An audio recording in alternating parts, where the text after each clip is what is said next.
By the way, speaking of American values, aren't we about due to start bombing some small country that only has a marginally effective air force? Seems to me like we're a couple of weeks overdue to drop high explosives on helpless civilians. People who have no argument with us whatsoever. I think we ought to be out there doing what we do best, gang, making big holes in other people's countries. I hate to be repetitious, but God, we are a warlike lot, you know? We can't stand not to be fucking with somebody. We couldn't wait for that Cold War to be over, could we? Just couldn't wait for that Cold War to be over so we could go and play with our toys in the sand. Go play with our toys in the sand. And when we're not invading some sovereign nation or setting it on fire from the air, which is more fun, then we're usually declaring war on something here at home. Do you ever notice that? We love to do that, don't we? We love to declare war on things here in America. Anything we don't like about ourselves, we have to declare war on it. Don't do anything about it, we just declare war on it. We got a war. It's the only metaphor we have in our public discourse for solving a problem. It's called declaring a war. We got a war on poverty, the war on crime, war on litter, the war on cancer, the war on drugs. But you ever notice there's no war on homelessness, is there? Nah, no war on homelessness. You know why? There's no money in that problem. There's no money in that problem. Nobody. Okay, so 5 years of rent-free living, free food, and no responsibilities versus being immediately obliterated by an AK-47 the moment I set foot on that battlefield.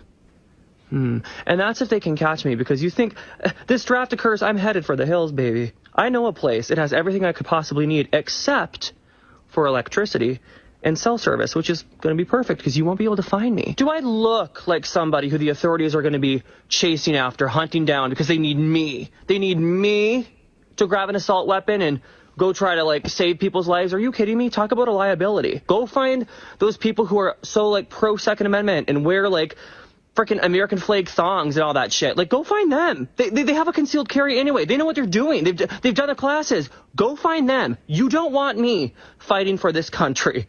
I promise you that. And you know it's true. Why is everybody saying Gen Z is going to get drafted? Like, no the fuck we're not. And you know why I know that? Like, how are they going to actually force us to get up and go to war? I understand it was like that in, like, the 1940s. What else is there to do in 1940 besides shoot people? We have things to do nowadays.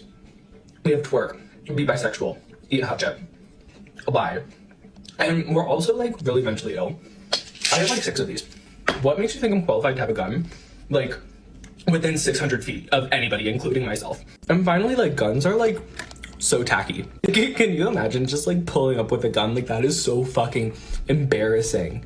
Like, what is this, the Revolutionary fucking War? No, let's just talk. There's no need for all the, like, no. No. By the hypocrisy of the... Two more people to hear from. I'm sorry. You have a chance. Well, I'm not sorry. You sit down. I know you're not sorry. That's the point. The hypocrisy of this speech. The hypocrisy of the fact that... What do you have... Can you please make a statement about President Joe Biden's speech? This is a clearly warmongering speech. President Joe Biden is calling for $100 billion of funding for Israel, Taiwan, and Ukraine, and we're supposed to just bundle these together and pretend like we're going to rush to World War III, and we're all just going to let Hillary Rodham Clinton sit here. Okay.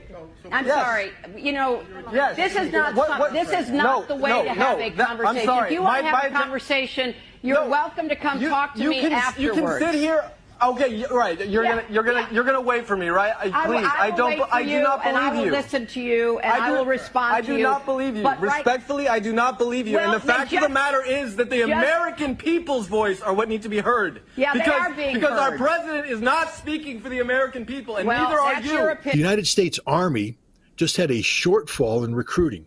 They are literally tens of thousands of personnel short of what their authorized manning strength is, which means instead of expanding the U.S. Army, they have to shrink it. They don't have enough men or women to fill the ranks. And so certain units, certain capabilities are being taken down to zero because you don't have manpower to do this.